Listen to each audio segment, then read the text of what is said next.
How's it going, everybody? So since Alien Romulus is releasing this week, I thought it would be a great time to actually rank all the films in the Alien franchise because it's a franchise I've enjoyed my entire life. I'm a huge fan of sci-fi and horror, and yet despite that, I haven't ever really talked about Alien on the channel whatsoever. So I am pretty excited to give my personal ranking of the franchise. Of course, this is just my personal ranking, but let's get right into my last place pick. Coming in last place, I have Alien vs. Predator Requiem. Every single time I rewatch this movie, I get disappointed all over again. We finally got the R rating that we wanted so much from the first AVP. With this sequel, they finally could unleash the blood-soaked, gory Alien vs. Predator mayhem. However, Requiem has the worst problem of all. It's the fact that you can't basically see anything that's going on. To this day, I'm baffled anytime I rewatch the movie just how nonsensically dark most of the film is. It's truly surreal when you look at the promotional stills and the trailers, how just different the lighting is in those compared to what you actually see in the finished product. It's a shame because some bits of the action even look kind of fun between the Predator, the Xenomorph. We finally get to see the Predalien in action. Unfortunately, even though that is the biggest problem with the movie, everything else surrounding the movie also isn't great. The story and characters that populate the world aren't interesting. They're your generic run-of-the-mill teens with no depth whatsoever. Also, I just think it's kind of wild that this movie inevitably ends up with them just nuking the city to take out the Predator and Predalien. Coming in at number 8, I have Alien 3. David Fincher is one of my favorite directors of all time,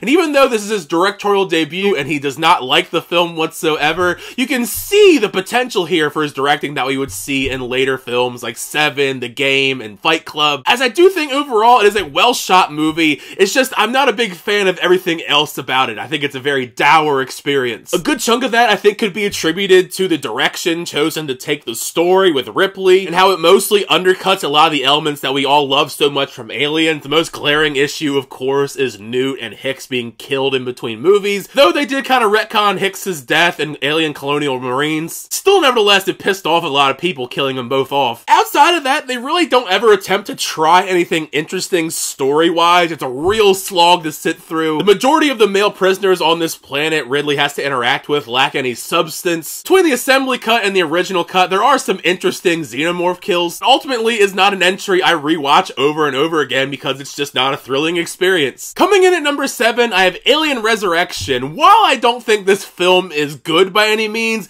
it's bad in a fun sort of fashion. It's this odd mishmash of weird tones thanks to Joss Whedon's style of writing and a French director that never were on the same page on how to craft the story, characters, or even the action sequences, and that makes this a strangely unique experience every time I watch it. All of those different ideas clash the most when it comes to bringing back Ripley as a clone with super alien powers and Steph Curry level abilities in shooting a basketball. It's inherently goofy and never been an angle I'm a big fan of, but it does explain why Ripley acts so weird to everyone, while the rest of this crew tries to survive against the Xenomorphs. It's actually surreal just how much talent was involved in the supporting cast. Winona Ryder, Ron Perlman, Brad freaking Dourif just completely hamming it up the entire time with the Xenomorphs. Because of that, I would never say the movie is dull by any means. It just made me wish so much more that the movie surrounding them was a lot better. Oh, and also the newborn in Alien Resurrection is pure nightmare fuel, and I'm glad that it died essentially immediately. Coming in at number 6, I have Alien vs. Predator. Honestly, I've always had a lot of fun with this film. Sure, it isn't an amazing movie by any means, but it pretty much gives you exactly what you wanted with the concept. It's an over-the-top showdown between predators and xenomorphs. The action is awesome, and there's plenty of it. Though it is a bummer that it's PG-13 and not R. They do their best to skimp around that with the PG-13 violence. Personally, I also thought it was pretty cool that they actually tried to make a reasoning behind why the predators and xenomorphs would fight each other. With the usage of this pyramid underground that the predators use as a xenomorph hunting ground that these poor humans get stuck in the middle of. Human cast overall is fine. The two major standouts are Lance Henriksen, but mostly Sanaa Lathan. Then she gets to have some badass sequences fighting side by side, buddy cop style in the last act with the Predator, to take down different xenomorphs and the alien queen. Little did we know back then that Requiem would be an awful sequel, but I think it still has some charm to it. With the success of Alien Romulus and Predator,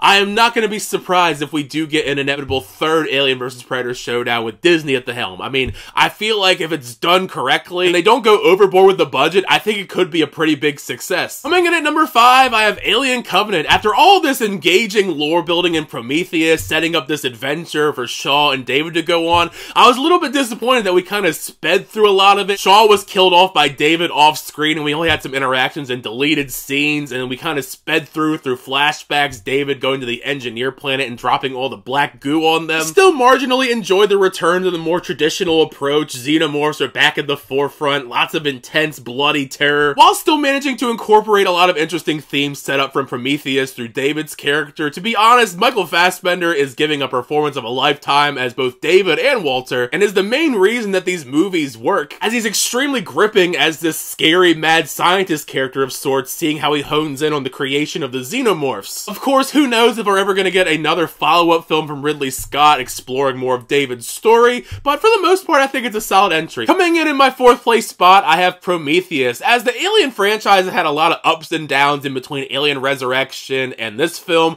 I completely welcome the idea to have Ridley Scott flesh out this universe a little bit more with a refreshing prequel. Overall, I found the journey we went on in the story with these characters to be genuinely fascinating. This journey of discovery, trying to figure out how everything was created with some exciting bumps in the road along the way, fleshing out some stuff with the engineers that I certainly didn't expect watching Alien all those years ago. I do think it was a bold choice that this franchise that is so well known for the iconic Xenomorphs, Ridley Scott decided to pretty much just not have Xenomorphs in the movie, other than that little tease at the very tail end that we kind of ignored in Alien Covenant. It's a choice I respect, but admittedly, I do wish there was a little bit more alien action in Prometheus, because when we do get those elements, it is fun, but you can definitely tell a lot of the reception to Prometheus and the fact there weren't Xenomorphs in it was one of the major contributors to why the Xenomorphs were back in Alien Covenant. Coming in my 3rd place spot, I have Alien Romulus. Now, I'm not going to delve too deep into this because I just put out a whole entire review giving my thoughts about the film, but this is exactly what I wanted, a reinvigoration for the Alien franchise through Fede Alvarez. It's a gnarly, suspenseful thrill ride that I really enjoyed. It has a good mixing of elements from the first 2 Alien films, particularly the action set-piece spectacle and some genuinely horrifying body horror, a signature trait in Fede Alvarez's horror films that he's very notorious for. So as somebody that's a lifelong fan of this franchise, I left Alien Romulus extremely satisfied. Coming in 2nd place, I have Alien. There's so much to love about the original Alien. It's one of the greatest sci-fi films of all time. One of Alien's greatest strengths is the overall atmosphere that Ridley Scott builds within the ship. Being someone that appreciates a good slow burn, I think the slow burn and how it's executed in Alien is pure perfection. They get you invested in this fantastic group of characters, build up some nice sci-fi horror with the facehugger sequence, only for everything tonally to completely shift in the movie when all hell breaks loose in brutal fashion when John Hurst's chest bursts open. From there on out, it becomes an ominous, thrilling slasher in space, where the terror and tension just ramps up with the Xenomorph taking out the crew one by one. From a design perspective, the Xenomorphs and the facehuggers are some of the most creative and nasty designs ever in sci-fi. Essentially what I'm saying is the first Alien film I think is a perfect sci-fi horror experience. Coming in at my number 1 spot, I have Aliens. While I believe that both this and Alien are true masterpieces in their own right, I just slightly prefer what James Cameron delivered in the sequel. It's the quintessential blueprint on how to make a fantastic sequel, which we would see James Cameron replicate with other films like Terminator 2 Judgment Day, shifting the franchise more into a sci-fi action style while still capturing the horror of it all. I think that was a brilliant move. The action set pieces all around are pulse-pounding with greater stakes due to there being tons of Xenomorphs for the Marines to fight off as opposed to just one in Alien. And when looking at Alien as a franchise, I think Aliens opened up a lot of doors lore-wise to build upon, you know, like expanding Ripley a lot more as a character, the introduction to the Alien Queen, along with some great supporting characters like Hicks and Newt to help you get invested, all while seeing Ripley transform as this badass character. Don't get me wrong, Sigourney Weaver was pretty good in Alien, but she flourishes wholeheartedly in Aliens. Taking her performance as Ripley to another level as one of the most badass female action heroes of all time. To this day, her showdown with the Alien Queen is iconic. On top of the effects work, all of that effects work here with the Alien Queen still holds up to this day.